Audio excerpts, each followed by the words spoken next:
Please, let me go. She was tied in the square for punishment, but the cowboy freed her and asked.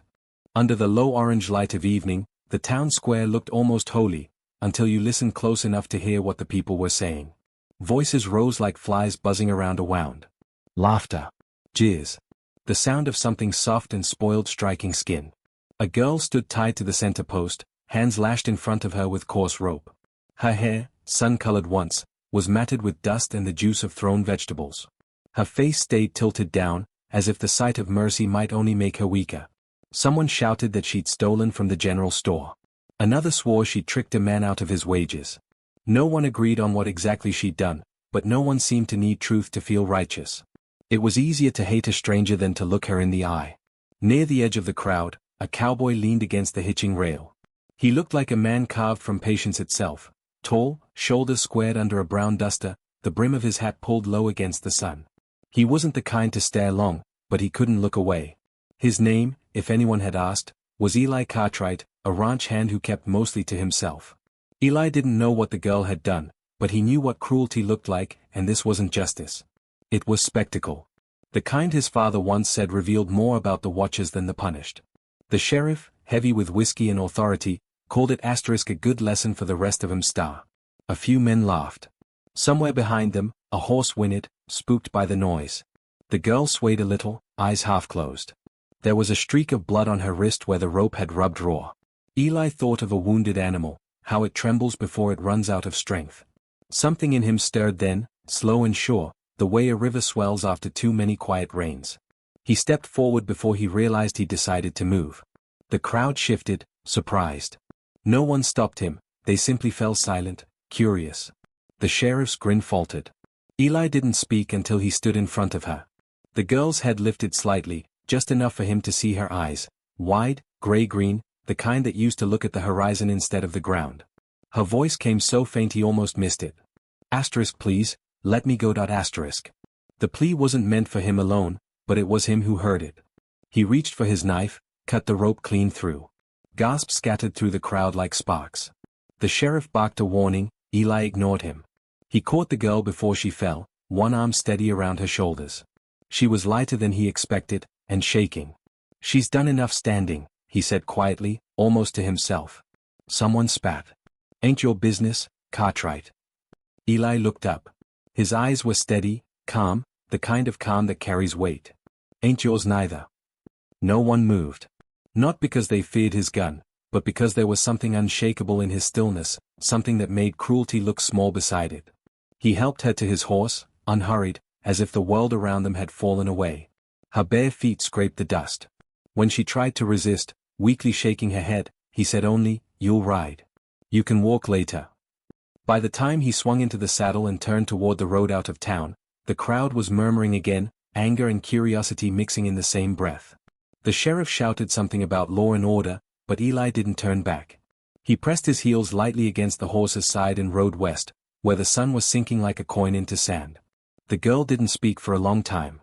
Her hands clutched his coat, more for balance than trust. When the town finally faded behind them, she whispered, "They'll come after you." "They won't bother long," he said. "You don't even know me." "I don't need to." The wind caught her hair, flinging strands across his shoulder. She turned her face into the hollow of his back, eyes closing. The rhythm of the horse lulled her toward sleep, though her body stayed tense, as if even dreams might hurt. They rode until the stars came out, sharp and white over the empty prairie. His cabin sat in a hollow near the line of pines, small and plain but solid, a thing built by hands that valued shelter over beauty. He dismounted first, helped her down though she barely had the strength to stand. Her legs trembled.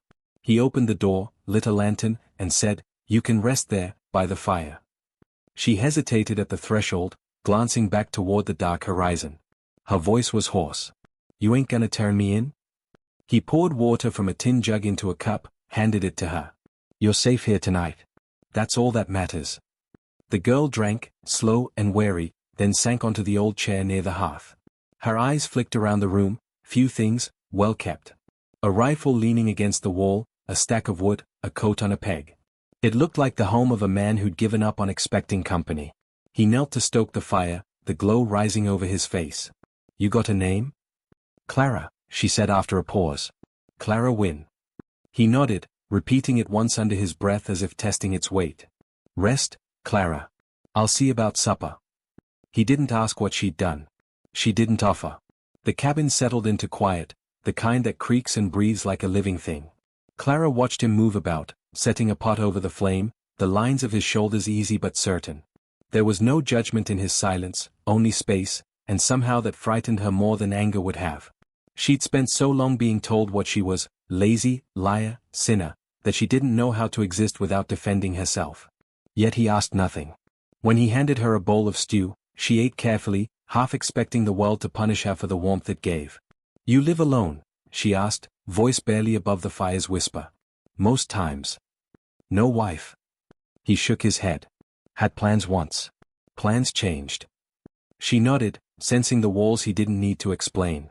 The flames painted his face in amber lines, softening the edges of a man who might have been stone under daylight. When she finished eating, he set a blanket on the cot near the wall. You can sleep there. Take what rest you can. She lay down, the fabric smelling faintly of pine and smoke. Her body wanted to sleep, but her mind replayed the scene in the square, the faces, the shouts, the weight of the rope on her wrists. Her throat tightened. After a while she whispered into the dark, You don't even know if I done what they said. From across the room, his voice came low, steady. Don't matter much now. You're here. Silence stretched between them, long enough for her to believe him. By morning, the frost on the window pane had melted into drops that slid down like tears. She rose early, unsure what she owed him but needing to do something. She found coffee beans on the shelf, boiled water, made a pot that smelled strong enough to wake the ghosts in the walls. Eli stepped in from the porch, boots muddy, and paused when he saw her. Hope you don't mind, she said quickly. He took the cup she offered, a faint smile warming the lines around his eyes. Not at all. That morning set a rhythm neither of them planned. She mended torn curtains, cleaned the hearth, gathered kindling. He split wood, repaired the fence, worked with the quiet focus of a man who found peace in small, certain tasks. Words between them stayed few but sincere. Clara noticed how he always left an extra plate on the table though there was no one else around. Once, she asked about it. Habit, he said. Used to be my mother's way. Said a table should always expect a guest. Something about that made her chest ache. For the first time in a long while, she felt less like a burden and more like that missing guest. A few days later, an older woman from down the trail rode by, Miss Ada, gray hair braided tight, sharp-eyed as a hawk. She dismounted at the gate, handed Eli a sack of flour. Her gaze flicked to Clara, who stood on the porch steps with her hands still damp from washing. Didn't think you'd taken company, Eli, Ada said, a note of warning under her smile. Town's been talking. Town does that, he replied evenly. Ada's eyes softened, though her tone stayed firm. Be careful, son. Folks don't forgive quick when they've had a taste for punishment. Eli nodded, accepting the advice but not the fear behind it. When she rode away, Clara stood quiet for a long time. You don't have to keep me here, she said finally. I can leave before they come looking. He leaned on the porch post, looking out over the land instead of her. You can leave when you want. But don't run cause of them. She looked at him then, really looked, the steady calm, the weariness around his eyes, the quiet decency that made his silence feel like shelter. Later that evening, she made supper, beans sweetened with molasses, cornbread crisp around the edges. When he tasted it, something in his expression changed. Haven't had this since, he didn't finish. She smiled faintly. My ma used to make it when the days got too long. They ate in peace. Outside, the sky deepened into the kind of purple that makes even hard men fall quiet. A coyote called far off.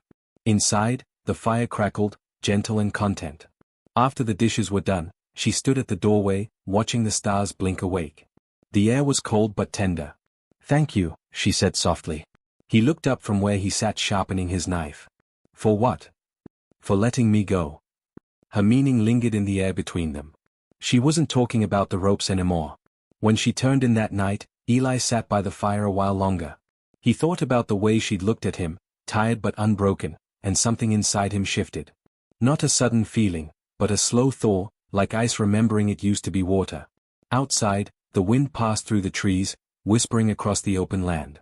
Inside, two lives began to bend toward each other, though neither dared to name it. By dawn, a thin light spilled across the cabin floor, touching the corner of her blanket, the curve of his chair, and the silent space between them, where mercy had already started to grow roots. And somewhere beyond the hills, the town stirred awake again, still certain it had done right, never guessing that in one quiet cabin west of the road something truer than punishment had begun to take shape. The world outside would stay loud, cruel, and sure of itself. But inside those wooden walls, a girl once bound and a man who could not bear injustice learned what it meant to breathe without fear. For the first time, she slept without dreaming of ropes. For the first time in years, he prayed without asking for anything. And when the morning light warmed the windows, it felt as though both had been forgiven, not by the world, but by something far older, softer, and more enduring than judgment itself. By the time spring found its way over the plains, the cabin had changed. The air smelled of pine sap and bread, the windows stayed open to let the wind pass through, and a patch of herbs sprouted outside the door where the earth had once been bare. Clara tended them each morning with quiet devotion, her skirts brushing the soil, her hands steady and strong again. She no longer flinched at shadows or sudden sounds. The scars on her wrists had faded to pale lines. Eli watched her sometimes from the barn, careful not to let her see. She moved with a rhythm that belonged to someone rebuilding faith in small pieces. The sound of her humming drifted through the yard, low and steady like the breeze that carried it. He couldn't remember the last time that cabin had felt alive. The work of the ranch carried on. Calves were born, fences mended, and every evening the smell of cooking greeted him before he reached the porch. They spoke more easily now. Her laughter had returned, soft but certain, and he found himself listening for it the way a man listens for rain in a dry spell. One afternoon, while she kneaded dough at the table, she said, "I could help with the herd if you'd let me." He looked up from oiling his saddle. "Ain't no need. You got enough to do here." "I don't mind work." "I know you don't," he said, a hint of a smile ghosting across his face. "But the prairie don't treat kindly those who think they can outstare it." She smiled back. "Maybe it just needs someone to look at it long enough." Their eyes met, a small, accidental moment that carried more truth than either was ready to hold. But peace on the frontier never stayed untouched. A week later, a rider came from town. Dust covered his coat, and worry rode his face. He pulled up at the fence, hat in hand. "Sheriff sent me," he said. "There's talk the girl you took in stole from a merchant before she was punished. They're saying you're hiding her." Eli's jaw tightened. "Tell the sheriff if he wants to talk, he can ride here himself." The rider hesitated. "Wouldn't advise it. Folks are riled up again. Might come on their own." When the man rode off, Clara stood at the door, pale but calm. "I should go," she said quietly. Eli shook his head. "You ain't going anywhere. They'll drag you down with me." "They won't." His voice was low, but firm enough to still the wind. "You've paid more than enough for things you never did." She stepped closer, her eyes searching his. "Why do you care so much?" "Because somebody should." The days that followed were heavy with waiting. The air itself seemed to listen. Each hoofbeat in the distance turned their heads. Clara tried to keep busy, baking, tending the garden, but fear moved beneath her calm like a quiet current. At night she sat by the window, hands clasped in her lap, watching the horizon as if expecting it to speak. Eli worked longer hours, bringing in supplies, stacking wood high, always returning before dusk. His presence anchored her, though neither said it aloud. One evening, as thunder rolled far off in the hills, she spoke without turning from the fire. "I used to think I deserved what they did to me. After a while, you start to believe what the world says you are." He looked up from his chair. "World's been wrong before." She smiled faintly, her voice trembling between memory and confession. "You don't know how hard it is to trust someone after that." "I reckon I do." Their eyes met, and for the first time she saw something break open in him, old grief, still alive but softened by time.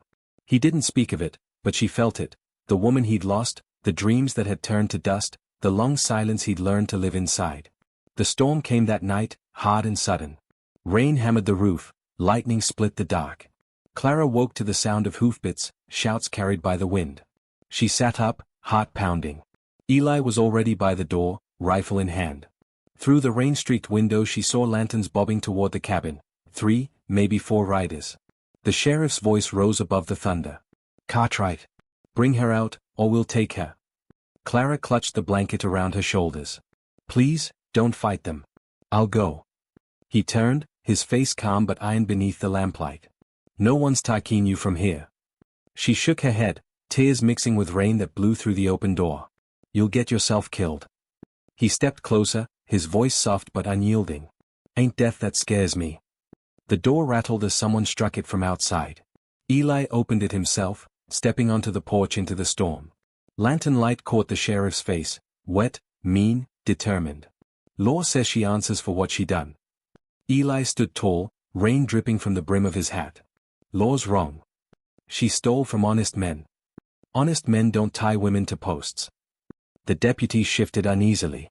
Lightning flashed, revealing Clara behind him, hair unbound, eyes fierce despite her fear. The sight of her there, standing instead of cowering, unsettled the men more than Eli's calm. The sheriff raised his voice, but the storm drowned it. Eli's rifle stayed steady, though his tone stayed level. "You ride back now. Ain't worth dying over lies." For a long moment, no one moved. Then one of the deputies muttered, "She's not worth it," and turned his horse. The others followed. The sheriff lingered a moment longer, his pride cracking under the weight of thunder, then spat into the mud and rode after them. When the last hoofbeat faded, Eli lowered the rifle. His hands trembled, not from fear, but from the rush of having chosen defiance and lived through it. Clara stepped forward, rain soaking her dress. She reached for him, hesitated, then placed her palm against his chest, feeling the hammer of his heartbeat beneath the wet fabric. "You shouldn't have done that," she whispered. He looked down at her, eyes soft. "Wouldn't have done right, letting him take you." The storm moved east by morning. The world smelled new again, wet earth, pine, and something like forgiveness. Eli sat by the porch rail, watching the sun rise gold over the fields. Clara joined him, carrying 2 cups of coffee. Her hair was still damp, her face pale but peaceful. "They'll be back," she said quietly. "Maybe," he replied. "Maybe not." "And if they come?" He smiled faintly. "We'll feed 'em breakfast first." She laughed, the sound bright against the lingering rain. It felt like the first real laugh in years. Later that day, she cooked the meal he loved most, molasses beans and cornbread, the scent curling through the house like memory. He sat at the table, hands folded, watching her move about the room with easy grace. When she set the plate before him, she hesitated. "You never asked me if I really did it." "I don't need to know," he said. "But you should." She drew a breath. "I didn't steal. I was hungry. I asked for work, and they laughed. When I took what was thrown away, they called it theft." He nodded slowly. "I figured something like that." "You're not angry?" He looked at her for a long moment, eyes gentle. "At you? No. At the world that did it to you? Maybe every day." The air between them thickened with something tender and quiet. Clara sat across from him, fingers trembling slightly. "Eli," she said softly, "if I told you I've come to love you, would that make me foolish?" His expression barely changed, but his hand moved, reaching across the table. "No, Clara. It'd make you brave." Her eyes glistened. "Then I am." He took her hand, calloused against delicate skin. The silence that followed was full of everything they'd both been too afraid to say. After a long moment, he spoke. "When I found you in that square, I thought I was saving you. Truth is, you've been saving me ever since." She shook her head, tears slipping free. "You gave me back my life. Then maybe we gave each other back something worth keeping." He rose from his chair, reached into the pocket of his coat hanging by the door, and returned with a small silver ring, worn smooth by time. "My mother's," he said quietly. "She said it ought to find a woman with strength enough to forgive the world. Seems to me it has." Clara stared at it, speechless. "Will you stay?" he asked. "Not because you owe me, but because maybe we could build something honest out of all this hurt." Her breath caught. "You mean marry you?" He smiled, faint and steady. "If you'll have me." She laughed through tears, nodding. "Yes. God, yes." He slipped the ring onto her finger, the silver glinting in the soft light. Outside, the last drops of rain clung to the grass like small blessings. They married that spring, beneath a blooming tree behind the cabin. Miss Ada came, bringing bread and blessings. A few neighbors stood at a distance, uncertain but curious, drawn by the quiet sincerity of it. There was no preacher, only Eli's steady voice and Clara's trembling vow. The wind carried their words away across the fields, to mingle with the sound of water running somewhere unseen. When it was done, Eli lifted her hand to his lips and kissed it. "You're free now," he whispered. She smiled, eyes shining. "I was, the moment you untied me." They stood there for a while, the prairie wide around them, sunlight warm on their faces. For the first time in either of their lives, the future didn't feel like something to endure, but something to build. As the guests left and the day faded into gold, Clara leaned her head on his shoulder. "You think people can really change?" she asked. He nodded. "Not all at once. But kindness has a way of growing roots." She looked up at him, eyes soft with wonder. "Then maybe we'll plant a few more." They walked back toward the cabin, hand in hand, their shadows stretching long behind them. Smoke rose from the chimney, curling into the sky like a quiet prayer. The world beyond their land would still be harsh, still cruel to those who stood alone. But they weren't alone anymore. That night, as the fire burned low and the stars came out one by one, Clara turned to him in the dim light. "You know," she said, "I used to dream of running. I thought freedom meant leaving everything behind." He brushed a strand of hair from her face, voice low. "Maybe freedom's just finned in a place you don't have to." She smiled, tears catching the firelight. "Then I found it." He kissed her forehead, slow and sure, the way a man does when he's certain. Outside, the wind whispered through the trees, carrying the scent of spring. The prairie stretched endlessly beyond, golden under the moon. Somewhere out there, the town still slept in its own certainty, never knowing the girl it condemned had found her peace.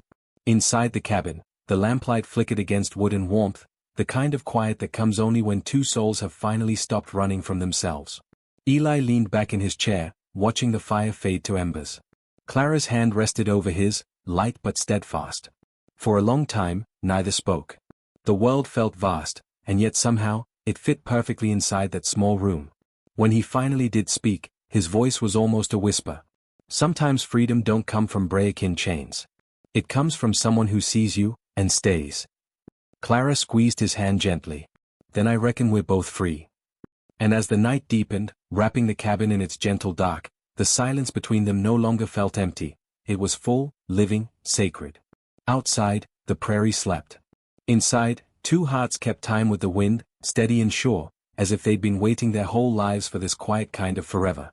If these quiet tales of the Wild West touched your heart, don't forget to subscribe. More stories ride in soon, soft as dusk and deep as love.